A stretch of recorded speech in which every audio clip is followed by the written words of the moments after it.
ओम नमो नारायण। श्री परमात्मने नमः।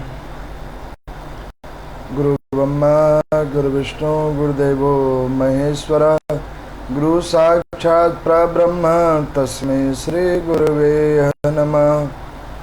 मंगल भगवान विष्णु मंगलम गुरुध्वज मंगलम पुंडरीकाक्ष मंगलाय तनो हरि।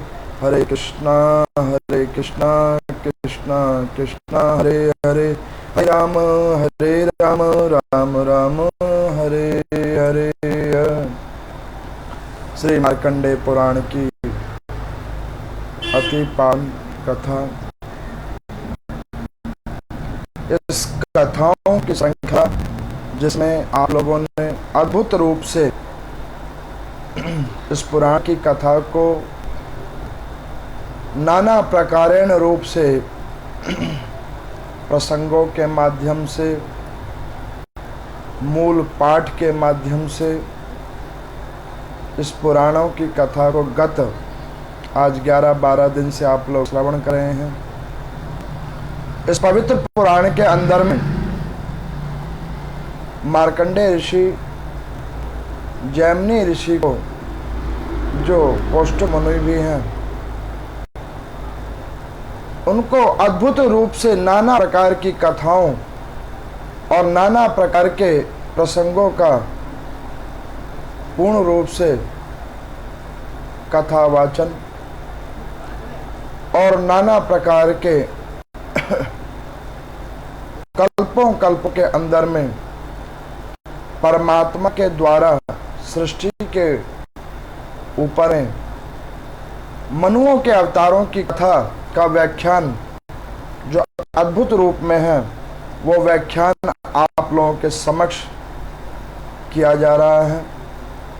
इस समक्षता के अंदर में नाना प्रकार की कथाओं का हम लोग अद्भुत रूप में आप लोगों को सप्रासंगिक कथा को भी श्रवण करवा रहे हैं। तो उसी कथा की श्रृंखला में आज की अद्भुत कथा, जिसको श्रवण करने मात्र से जीव आत्मा इस पुराण के सार तत्वों को तो समझ ही रहा है, वस्तुत रूप में परमात्मा किस प्रकार से प्रतिलोक के ऊपर में जीव आत्मा के ऊपर कृपा करते हैं, उसकी अद्भुत कथाओं को आप लोग श्रवण कर रहे हैं। तो आज की इस 12वें दिवस द्वादशयाम दिवसों कथा को हम प्रारंभ करते हैं। कल की कथा में आप लोगों ने श्रवण किया था कि तामस नाम वाले मनु की कथा को सुनाई गई थी। उस तामस नाम वाले मनु की कथा में मैंने आप लोगों को बतलाया था कि किस प्रकार से कर्मों का खेल, भाग्यों का खेल व्यक्ति कैसे कैसे भोगता है, और जब परमात्मा कृपा करने के लिए आए तो अंतिम समय में भी जीव आत्मा को मोक्ष कैसे प्रदान होती है, वो कल की कथा में सौराष्ट्र महाराज की कथा से आप लोगों ने ध्यान कर लिया होगा। अद्भुत कथा के रूप में आप लोगों ने श्रवण किया था कि कैसे परमात्मा जीव आत्मा के ऊपर कृपा करने के लिए जब आते हैं तो जीव को किस किस प्रकार का एक बार मन कर्म वचन से शुद्ध आत्मा से परमात्मा को ध्यान लेता है तो प्रभु किस किस प्रकार से कृपा कर देते हैं, वो कल की आपने कथा में श्रवण किया होगा। अब आज की कथा के अंदर में मार्कंडेय मुनि ने कहा कि देखो, छठे मनवंतर के अंदर में चक्षु नाम के एक मनु हुए हैं। तो उसको कौष्टभ मुनि ने पूछा कि प्रभु, ये चक्षु नाम वाले मनु, इनका नाम चक्षु कैसे पड़ा, इनकी उत्पत्ति कैसे हुई, कृपा करके सब विस्तार से कहिए। तो यहाँ पर मैं मार्कंडेय मुनि कहने लगे कि हे ऋषि, ध्यान से सुनो। पूर्व काल के अंदर में एक बार ब्रह्मा जी सृष्टि की संरचना जब वो कर रहे थे तो ब्रह्मा जी के चक्षु से, चक्षु किसे कहते हैं? चक्षु, भौहों को चक्षु कहा जाता है। तो ब्रह्मा जी किसी चीज के ऊपर में विचार कर रहे थे और उन्होंने अपने हाथ से अपने चक्षुओं को रगड़ा, और उन चक्षुओं को जब रगड़ा तो उसमें से एक जीव उत्पन्न हुआ। उस जीव का नाम चक्षु रखा गया, क्योंकि ब्रह्मा जी के चक्षुओं से वो उत्पन्न हुआ। जब वो जीव उत्पन्न हुआ तो ब्रह्म देवता ने कहा कि पुत्र, आगे पृथ्वी लोक के ऊपर में तुम्हें षष्ठम मनवंतर की अनुसरण करना है और पृथ्वी लोक के ऊपर में नई सृष्टि की उत्पत्ति तुमने करनी है। तो सो नहीं, इस चक्षु से तुम निकले हो, क्योंकि तुम्हारा नाम भी मैंने चक्षु रख लिया है, लेकिन वस्तुत रूप में तुम्हें पृथ्वी लोक पर में जाकर किसी मानव के गर्भ से उत्पन्न होना है और आगे पृथ्वी को चलाना है।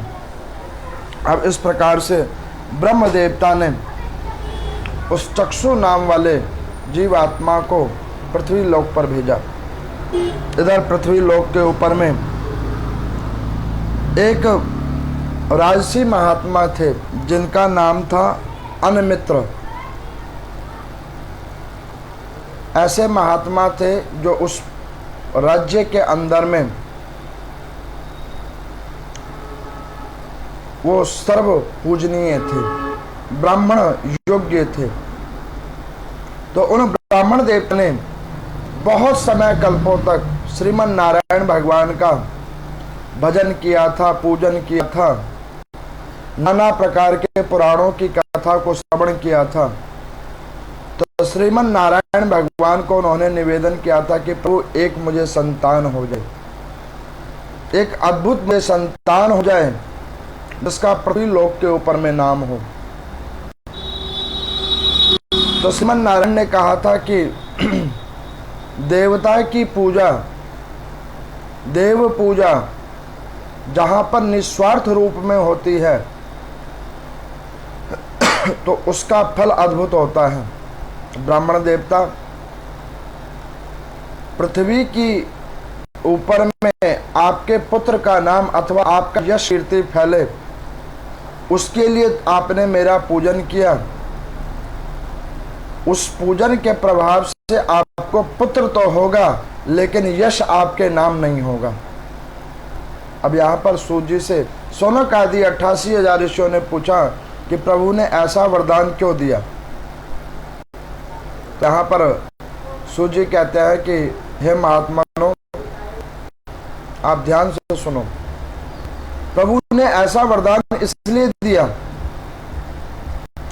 कि परमात्मा कहना चाहते हैं कि जीवात्मा जो सोचता है उससे परे परमात्मा को देना चाहता है। जैसे कि मान के चलो कि एक व्यक्ति निर्धन है, जिसके पास धन नहीं है, और वो भगवान की रोज पूजा करे, बृहस्पति भगवान की रोज पूजा करे, पुरुष सूक्तम का पाठ दैनिक रूप में करे। एक बार किसी ने मुझे पूछा था कि पंडित जी, किसी व्यक्ति के भाग्य में धन ना हो, विद्या कम हो, अथवा व्यापार हमारा कम चल रहा है और पुत्रों की शादी कम हो रही है, पुत्रों की शादी में विलंब हो रहा है, तो कोई इसका अचूक उपाय बतलाए। तो इसका अचूक उपाय केवल और केवल ये है, बृहस्पति भगवान की पूजा करना, श्रीमन नारायण भगवान की पूजा करना। बृहस्पतिवार को उनके निमित्तार्थ व्रत, पूजन, पाठ, पुरुष सूक्तम का पाठ, अगर ये सब आप नहीं कर सकते तो केले के वृक्षों का दान कीजिए। शास्त्रों में वर्णित है तुलसी के वृक्ष का दान, केले के वृक्ष का दान, बिल्व पत्र के वृक्ष का दान, बड़ के वृक्ष का दान, आंवले के वृक्ष का दान,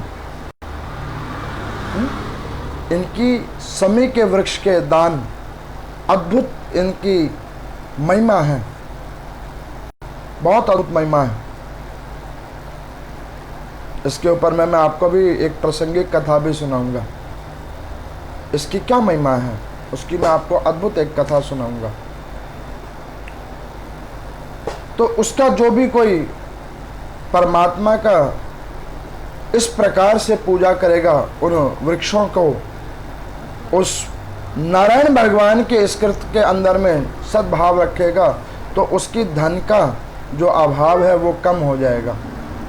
मान के चलो परमात्मा वैसे ही आपको भाग्य अनुसार देना चाह रहे हो, वो कुछ और ही आपको और ज़्यादा देना चाह रहे हो, और आपने मांग थोड़ी सी कर ली, तो प्रभु भी सोचेंगे कि इसको थोड़े में ही संतुष्ट हो गया है तो इसको इतना ही दे दो। इसलिए कि परमात्मा से निस्वार्थ रूप से मानिए।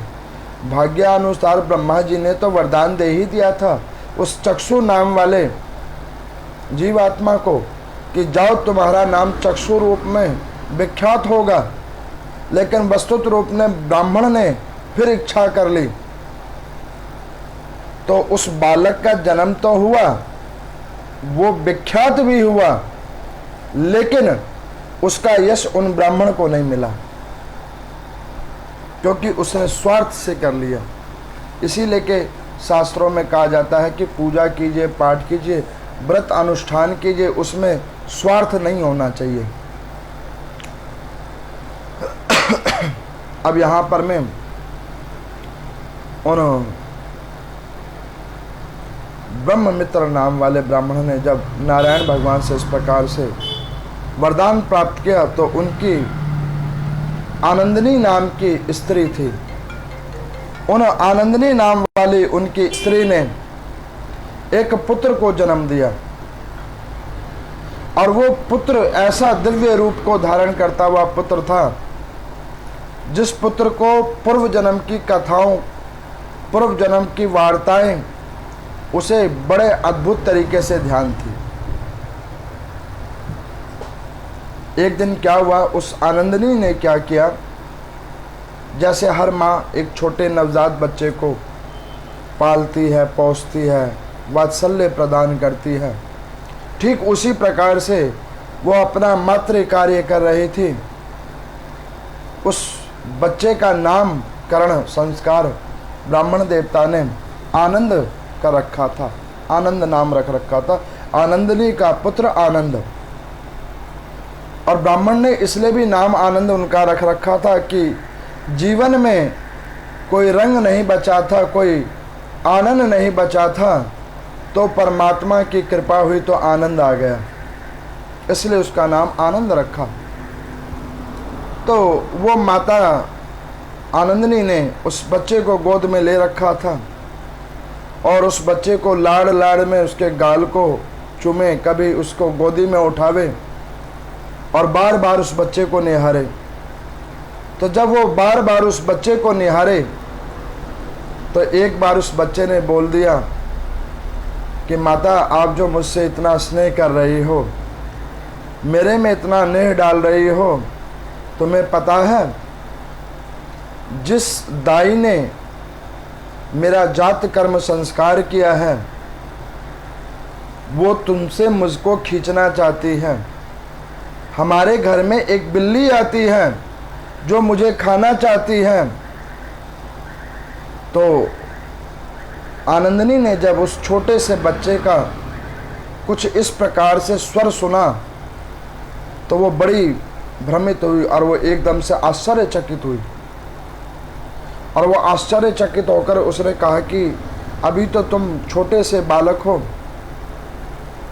और इस प्रकार से तुम बोल रहे हो जो अपने आप में बड़ी अद्भुत है, और तुम्हें कैसे पता कि घर में एक बिल्ली है जो मुझे खाना चाहती है, अथवा एक दाई जिसने तुम्हारा जात कर्म संस्कार किया, जब तुम्हारा जन्म हुआ वो तुमको मुझसे छीनना चाहती है। तो वो आनंद नाम वाले बालक ने हंसते हुए कहा कि माता, मैं तो अपने पूर्व जन्मों की और भी कई वार्ताओं को जानता हूँ, पृथ्वी लोक पे अपना कर्म फल भोगने के लिए आया हूँ और उस कर्म फल को मैं भोग रहा हूँ। अब इस प्रकार से जब माता को उन्होंने कहा, निवेदन किया, तो माता बड़े अद्भुत रूप में विस्मित भाव को लेकर माता ने सोचा कि भाई ये बच्चा वाकई कुछ अलग बच्चा है, अन्य बच्चों से थोड़ा अलग है। अब उस माता ने क्या किया कि उस बच्चे को बड़ी देर तक देखा और उस बात को विचार करते करते करते करते वो सो गई। और जैसे ही सो गई तो जिस प्रकार उस बच्चे ने कहा था, ठीक उसी प्रकार जात कर्म संस्कार कराने वाली वो दाई वो आई और उस बच्चे को उस ब्राह्मणी आनंदिनी के पास से उठाकर लेकर भाग गई।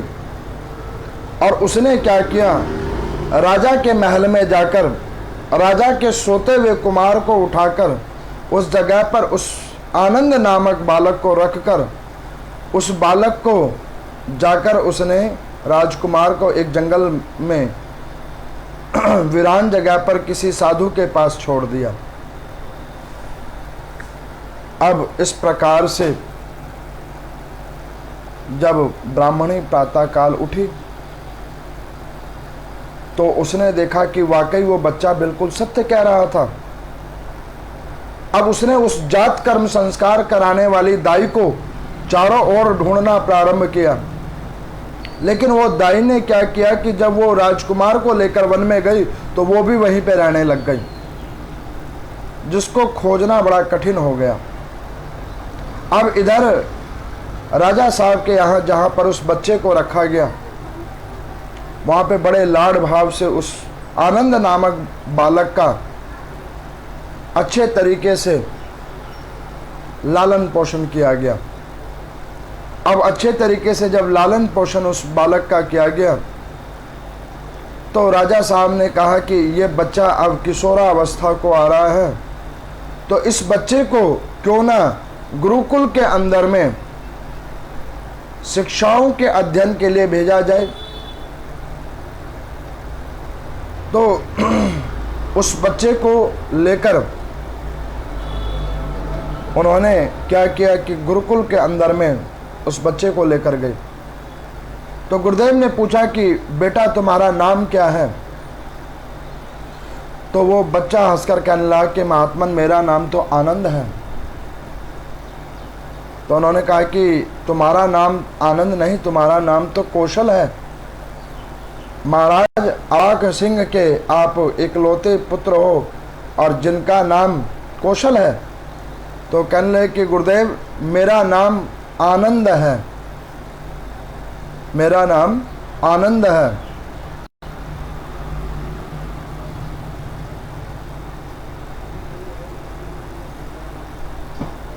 तो उन्होंने कहा कि आपका नाम आनंद है? तो उन्होंने कहा महात्मन मेरा नाम आनंद है। तो उन्होंने कहा कि ये जो आपका नाम आनंद है, तो आप इस महाराज की संतान नहीं हो?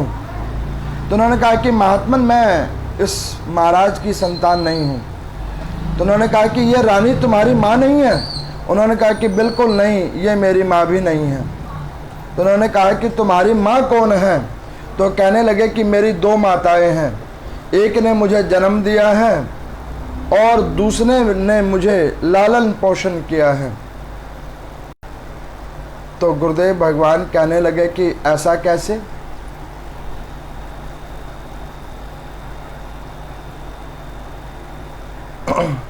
उन्होंने कहा ऐसा कैसे? तो वो कहने लगे कि गुरुदेव आपको हम बतलाएं कि मैं ब्रह्ममित्र नाम वाले महात्मा जो ब्राह्मण हैं, वो इसी प्रदेश के सम्माननीय ब्राह्मण हैं। उनकी पत्नी आनंदिनी, उन दोनों ब्राह्मण और ब्राह्मणी का मैं संतान हूँ और मेरा नाम आनंद है। और जो इस महाराज का पुत्र है जिसका नाम कौशल है, उसको वो जात कर्म संस्कार करने वाली दाई लेकर चली गई है। और मेरे को इस जगह पे उन्होंने छोड़ दिया है। तो वो गुरु ने कहा कि वो जात कर्म संस्कार वाली जो वो देवी है वो कहाँ चली गई है। तो उन्होंने कहा कि वो जात कर्म संस्कार करने वाली वो नीच जाति की दाई इस प्रदेश के राजकुमार को लेकर फलाने फलाने वन के अंदर में चली गई है। जब इस प्रकार से उन मुनि को उन्होंने कहा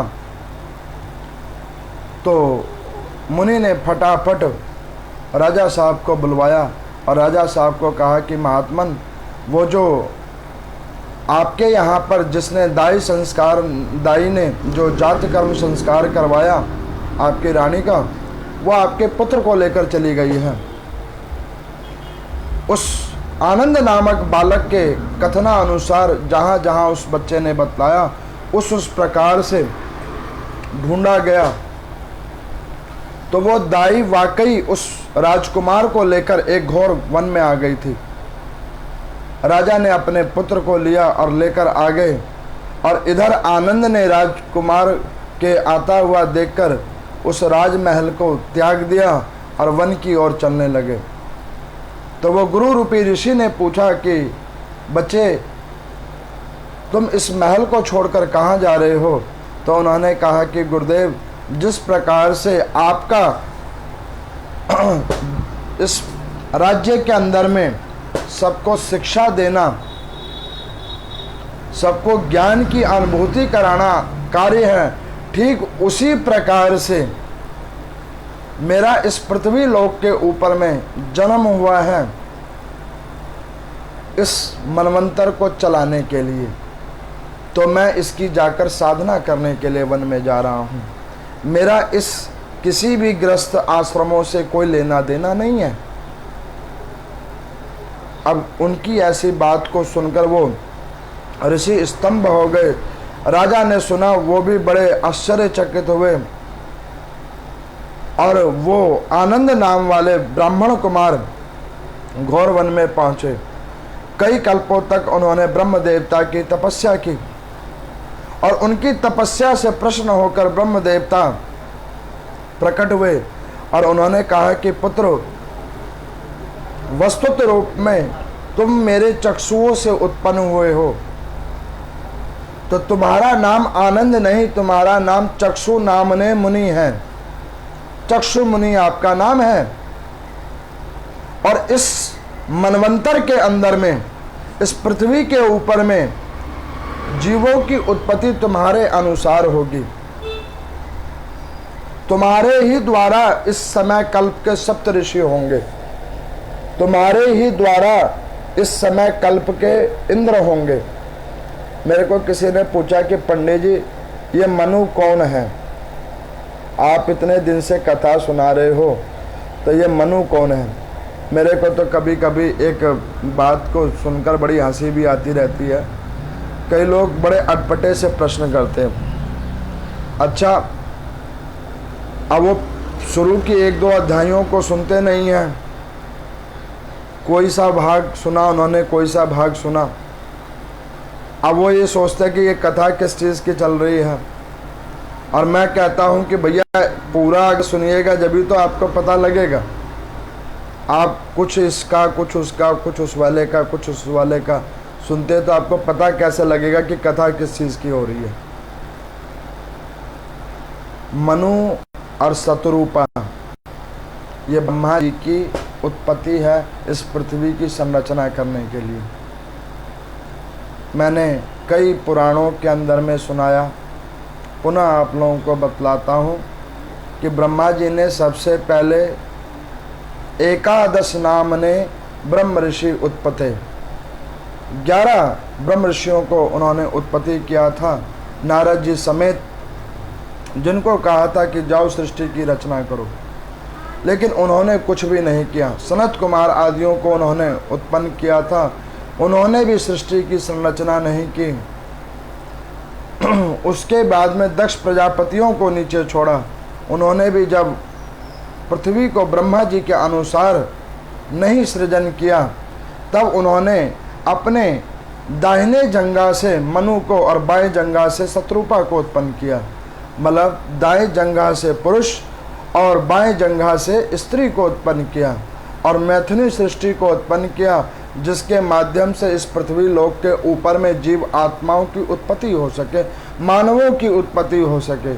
और उसके बाद में उनको कर्म बंधन के अंदर में बांधा, जिसमें भाग्य और भाग्य के अंदर में पाप और पुण्य, और पाप और पुण्य के द्वारा किए गए कर्मों के अनुसार व्यक्ति के कर्म, और कर्मा अनुसार उसकी आयु, और आयु अनुसार उसकी योनियों की किस किस योनि में कैसे कैसे कर्मा अनुसार आयु भोगने के लिए जीवात्मा आएगा, ये परमात्मा ने इसका सृजन किया। तो 14 मनवंतर हुए हैं। उन 14 मनवंतर के अंदर में अष्ट और नवम मनवंतर तक की तो कथा पुराण के अंदर में है, कुछ मनवंतर अभी होने बाकी हैं। तो जिस जिस मनवंतर में मनु उत्पन्न होते हैं, नए नए मनु उत्पन्न होते हैं, उन अनुसार उस मनवंतर में एक इंद्र चेंज होता है, सप्त ऋषि चेंज होते हैं, और इंद्र के मुख्य बैठक में पवन, अग्नि, वायु, ये सारे देवता भी चेंज होते हैं। अब इस कथा को सुनने के बाद में कोई ये पूछेगा कि पंडित जी ये भी सारे चेंज हो जाते हैं? तो उन्होंने कहा बिल्कुल ये भी चेंज हो जाते हैं। अब आपको मैं एक कथा सुनाता हूँ, उसको आपको सुन के बड़ा आनंद आएगा। एक बड़े अद्भुत संत थे, श्रीमन नारायण भगवान के अंदर में बड़ी श्रद्धा आस्थावान, ऐसे अद्भुत संत जो भगवान श्रीमन नारायण की खूब पूजा करे, पाठन करे, उनमें बड़ी श्रद्धा निष्ठा रखते, ऐसे अद्भुत वो महात्मा। तो उन महात्मा ने जीवन में प्रभु की प्राप्ति का एकमात्र लक्ष्य जीवन में अपना मन बना लिया था, और एकमात्र जीवन का लक्ष्य यह था कि किसी भी प्रकार से श्रीमन नारायण भगवान की प्राप्ति हो। अब जब जीवन में एक लक्ष्य बना लिया था कि श्रीमन नारायण भगवान की प्राप्ति हो, तो वो भर के नाम संकीर्तन करते केवल और केवल प्रभु की प्राप्ति के लिए। बहुत समय कल्पों तक उन्होंने भगवान का पूजन किया, पाठन किया। तो उन महात्मा जी से उनके कई शिष्य थे, तो वो कहते कि गुरुदेव आप भगवान की पूजन करते हो, पाठन करते हो, तो भगवान से क्या कामना करते हो? तो उन्होंने कहा कि भगवान से अगर मैं कोई कामना करता हूँ तो बस वो ये कामना करता हूँ कि प्रभु कृपा करके इस जीवन चक्र के माया से मुझे मुक्त कर दो और अपने श्री चरणों में मुझे जगह दे दो। तो उन महात्मा से उनके शिष्यों ने पूछा कि गुरुदेव आप परमात्मा से केवल यही क्यों चाहते हो? तो उन्होंने कहा कि देखो, कोई थोड़े पुण्यों को करता है तो उसे सुतल लोक का राज्य मिल जाता है, जिसकी एक थोड़ी सी अवधि होती है, क्षणिक सुख प्राप्त होता है, और वो फिर सुख को भोगकर पुनः पृथ्वी लोक पर आता है। तो उन्होंने कहा कि गुरुदेव ये किस प्रकार? तो वो कहने लगे कि देखो, जैसे कोई व्यक्ति एक रेस्टोरेंट के अंदर में जाए और उसके पास 500 रुपये हों, तो उस 500 रुपये के अंदर में वो बड़े रेस्टोरेंट के अंदर में एक चाय कॉफ़ी पी लेगा और कोई एक चिप्स विप्स वगैरह के पैकेट खाएगा, और वो जो वहाँ 10-15 मिनट रुके जब तक वो चाय कॉफ़ी पिए, और उसके बाद जैसे उसकी बिल पेमेंट हो जाए तो वो व्यक्ति वहाँ से निकल के आ जाता है। इस प्रकार का सुख होता है सुतल लोक, जो क्षणिक अवधि का होता है। फिर वो कहने लगे कि इसके बाद, तो उन्होंने कहा इसके बाद में होता है देवलोक। तो वो कहने लगे कि ये किस प्रकार का लोक होता है? तो कहने लगे कि वो देवलोक कुछ इस प्रकार से होता है जहाँ पर सुतल लोक से कुछ और समय सुख की अनुभूति को प्राप्त करने के लिए दिया जाता है। तो कहने लगे कि वो कैसे? तो कहने लगे कि वही व्यक्ति के पास में 1000 रुपये हो गए हैं, खाना खाने योग्य वो वहाँ पर हो गया है, तो वो व्यक्ति 1-2 घंटे रुक सकता है, जब तक वो खाना खाए थोड़ी देर वो वहाँ बैठ उठ सकता है, लेकिन जैसे बिल पेमेंट होगी फिर वो वापस उस क्षेत्र से निकल जाएगा। ठीक उसी प्रकार फिर कहना है कि उसके बाद, उन्होंने कहा कि उसके बाद वही व्यक्ति जब और आराधना चिंतन करता है तो परमात्मा क्या करते हैं कि उसे कोई छोटे सा देव बना देते हैं, कोई देवता बना देते हैं छोटे रूप में। हर देवता की आयु है, उस आयु भर वो व्यक्ति वहाँ पर देवलोक का सुख भोगता है, फिर वो आयु क्षण में ख़त्म हो जाती है तो उसको फिर पुनः नीचे आना पड़ता है। मैंने तो कई कथा के माध्यम से आपको बताया भी है कि परमात्मा कृपा करते हैं जब, तो वो कहते हैं कि बताओ तुम्हें किस जगह पे बैठना है, तो कामना वाला जीवात्मा कहता है कि नहीं प्रभु मुझे ये दे दो तो मैं यहाँ बैठ जाऊँगा, वहाँ दे दो तो वहाँ बैठ जाऊँ। जो केवल निष्काम भाव वाला भक्त है, जो निष्काम रूप से परमात्मा का पूजन करता है, वही केवल कहता है कि परमात्मा मुझे किसी जगह नहीं जाना, किसी ओहदे पे नहीं बैठना, मुझे तो केवल तुम्हें ही पाना है। ये केवल और केवल निष्काम भाव वाला भक्ति कर सकता है, और परमात्मा मुक्त केवल उन्हीं भक्तों को करते हैं। अन्यत्र जो कामना लेकर करते हैं तो ब्रह्मा जी तक के ओहदे तक वो प्रदान कर दिया करते हैं। उन्हीं ओहदों के अंदर में ये मनु हैं जो बड़ी पूजन पाठनों के कर्मों को कर कर इन सीटों पे आ सकते हैं। तो इस प्रकार से ये चक्षु नाम वाले मनु की कथा है जो आज का अध्याय था। और इस अध्याय का सार तत्व क्या है? तो इस अध्याय का सार तत्व ये है कि परमात्मा पहले ही हर जीवात्मा का स्थान निर्धारित कर देते हैं कि आगे चलकर वो क्या करेगा। जब परमात्मा ने पहले से ही निर्धारित कर रखा है कि आगे चलकर ये क्या करेगा, तो व्यर्थ की चिंता क्यों करना, व्यर्थ का मन में विचारों को उत्पन्न क्यों करना, उससे बढ़िया प्रभु का भजन करना, अद्भुत भजन करना। तो कहने लगे कि अद्भुत भजन, लेकिन भजन में मन भी तो नहीं लगता ना। तो कहने लगे कि भजन करने में मन क्यों नहीं लगता, तो ये इस वृक्ष की कथा से सुनो। तो कहने लगे कि किसी वन के अंदर में एक जंगल था, उस जंगल के अंदर में एक बड़ का वृक्ष था, और उस बड़ के वृक्ष के ऊपर में एक तोता रहता था अपने परिवार को लेकर। एक दिन उस वन के अंदर में एक हिरण भाग रहा था और उसका शिकार एक शिकारी कर रहा था, और वो शिकारी शिकार करते करते उसको भागते भागते उस हिरण का पीछा करते करते उस बड़ के वृक्ष के पास में उस हिरण को देखता है। और जब उस हिरण को उस बड़ के वृक्ष के पास में देखता है तो वो शिकारी क्या करता है कि अपने तरकस से बाण निकालता है और उस हिरण को ऊपर में वो बाण चलाता है, लेकिन वो हिरण उस बाण से बचकर भाग जाता है और वो बाण उस बड़ के वृक्ष के जड़ में जाकर लगता है। और उस बड़ के वृक्ष के जड़ में जब वो बाण लगता है तो उस बाण के अंदर में इतना जहर लगा होता है, इतना विष लगा होता है कि वो विष उस बड़ के वृक्ष के जड़ के अंदर में जाता है। और वो जड़ के अंदर में जब वो विष चला जाता है तो वो वृक्ष सूखना प्रारंभ कर देता है, धीरे धीरे वो सूखना चालू कर देता है। जब वो वृक्ष बिल्कुल सूखने लग जाता है तो उस वृक्ष के ऊपर में निवास करते हुए उस तोते का परिवार तोते से पूछता है कि इस वृक्ष के ऊपर में अब किसी भी प्रकार का कोई भी सुख सुविधा नहीं बचा है।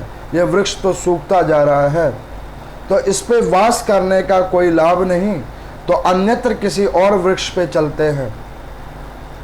तो जो तोता होता है, जिसके उस वृक्ष के अंदर में मोह जुड़ा होता है, तो वो अपने बच्चों को कहता है कि तुम्हें जिस वृक्ष पे जाना है उस वृक्ष पे जा सकते हो, लेकिन मेरा मोह तो केवल इसी वृक्ष के अंदर में है, क्योंकि इसी वृक्ष पे मैंने जन्म लिया था, इसी वृक्ष के ऊपर में मेरी शादी हुई थी, और इसी वृक्ष के ऊपर में ये बच्चे भी हुए थे, और इसी वृक्ष पे मैं मर जाऊंगा।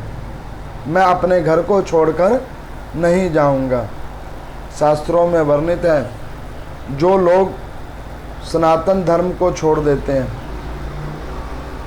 उस सनातन धर्म को छोड़ देने के ऊपर में जो लोग सनातन धर्म को छोड़कर अन्यत्र किसी धर्म को अपना लेते हैं और उसके अंदर में अपने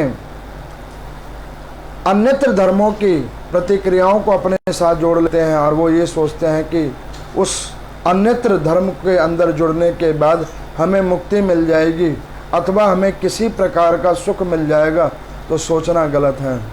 क्योंकि जो लोग शास्त्रों में वर्णित है कि सनातन धर्म अपने धर्म को छोड़कर अन्यत्र किसी धर्म को ग्रहण करते हैं, उनका कभी भी कल्याण नहीं होता। वो ना तो इसी तरफ रहते हैं ना उसी तरफ रहते हैं, उनकी हालात धोबी के कुत्ते जैसी हो जाती है। अब उस तोते के बच्चों ने कहा कि आप इस बड़ के वृक्ष को छोड़कर अन्यत्र किसी बड़ के वृक्ष पे चलिए। तो उस तोते ने कहा कि नहीं, इसी वृक्ष से मेरे को सब कुछ प्राप्त हुआ है, यहीं मेरा जन्म हुआ है, और मैं यहीं पे अपने आप को इस वृक्ष के साथ ही अपने प्राणों का विसर्जन मैं यहीं पे करूँगा। अब इस प्रकार से वो तोता की बात को सुनकर जो उसके बच्चे परिवार थे, वो उसका साथ छोड़कर अन्यत्र किसी वृक्ष पे चले जाते हैं। पूरा वृक्ष सूख जाता है, पत्ते तक उसके झड़ जाते हैं, उस वृक्ष में कुछ नहीं बचता। लेकिन वो तोता जो उस वृक्ष की हालात को देखता है, त्यों तो वो भी अन्न खाना छोड़ देता है, और मन में विचार कर लेता है कि जब ये वृक्ष संपन्न हो जाएगा, ये वृक्ष की आयु खत्म हो जाएगी, तब मैं अपनी भी आयु इस वृक्ष के साथ छीन कर दूंगा। तो एक दिन इस प्रकार से उसके इस कर्मों को देखकर उस वन के अंदर में देवताओं के राजा इंद्र भ्रमण करने के लिए आते हैं। और जब वो भ्रमण करने के लिए आते हैं तो वो क्या देखते हैं कि उस वन के अंदर में चारों ओर भरे हुए हरे भरे वृक्षों का वो वन है, जिसके ऊपर में नाना प्रकार के जीव जंतुओं पशु पक्षियों का घेरा है, आवास है। लेकिन ये एक बड़ का वृक्ष सूखा हुआ है, और उसके ऊपर में एक सूखा हुआ सा सूखने जैसा मरणासन्न होने वाला एक तोता बैठा हुआ है। इस तोते को देखकर वो इंद्र जाकर पूछते हैं कि अरे सुख, इस वृक्ष को छोड़कर जैसे तुम्हारे परिवार कहीं और चले गए, तुम क्यों नहीं चले जाते? ये वृक्ष तो अब सूख चुका है। तो वो सुख कहने लगता है कि हे महात्मन, इसी वृक्ष से मैंने जीवन की संचेतना की प्राप्ति की थी, और इसी वृक्ष के ऊपर में मैं अपने जीवन को निछावर कर दूंगा। क्योंकि सुख जब यहाँ पर बैठकर भोगा है, तो दुख के समय में मैं कहाँ चला जाऊंगा। इस बात को सुनकर इंद्र को बड़ी खुशी होती है। इंद्र क्या करते हैं, अपनी कृपा दृष्टि उस वृक्ष पे करते हैं और उस वृक्ष को नवीन रूप दे देते हैं, उस वृक्ष को हरा भरा कर देते हैं, और उस तोते को भी निरोगता दे देते हैं।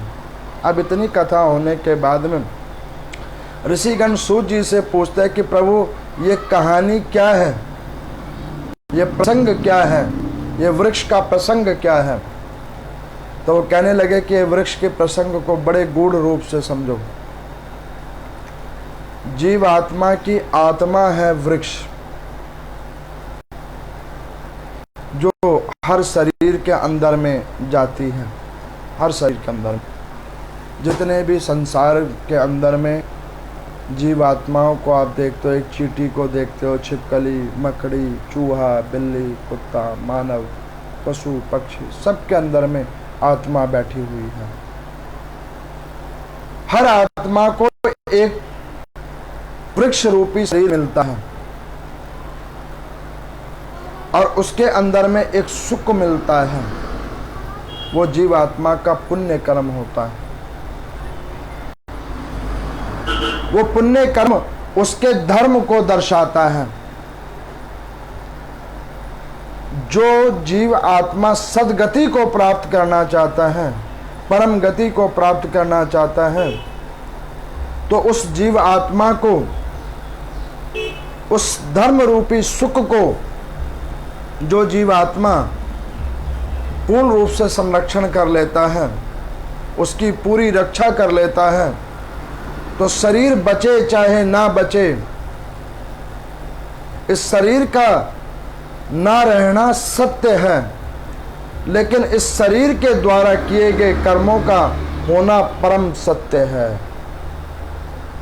उससे फल निकलना वो भी परम सत्य है, और उन फलों के अनुसार नाना प्रकार की योनियों में आना वो भी परम सत्य है। तो ये शरीर वो वृक्ष है जो समय के अनुसार, अपने कर्मानुसार, कर्म बंधनों के अनुसार तरुण अवस्था में आती है, किशोरावस्था में आती है, और अंत में प्रौढ़ अवस्था को प्राप्त करके रोग आदियों को ग्रसित होकर ये शरीर आत्मा को छोड़कर चली जाती है। लेकिन ये आत्मा कहीं नहीं जाती, और ये आत्मा जब कहीं भी नहीं जाती, इसी लोक पर घूमती है, तो उसका पुण्य रूपी सुख, जिसने परमात्मा का नाम संकीर्तन किया होता है, परमात्मा का भजन किया होता है, अद्भुत रूप में तप साधन व्रत तप किया होता है, तो वो सुख रूपी पुण्य कर्म हमें फिर अन्यत्र किसी वृक्ष के अंदर में हमें वहां में जोड़ देती है, और उसको पूर्ण रूप से विकसित कर देती है और खुशहाल कर देती है, ठीक उस बरगद के वृक्ष की तरह। तो मेरा कहने का अभिप्राय ये है कि जो लोग इस कथाओं को बड़े ध्यान से सुनते हैं, मेरे को कुछ चीज़ों को सुनकर बड़ी अच्छी लगता है कि बहुत सारी ऐसी श्रद्धालुएँ हैं हमारी कि इन कथाओं को बड़े ध्यान से वो लोग सुनते हैं, ऑनलाइन या डी लाइव सुनते हैं, बड़े ध्यान से इन कथाओं को सुनते हैं।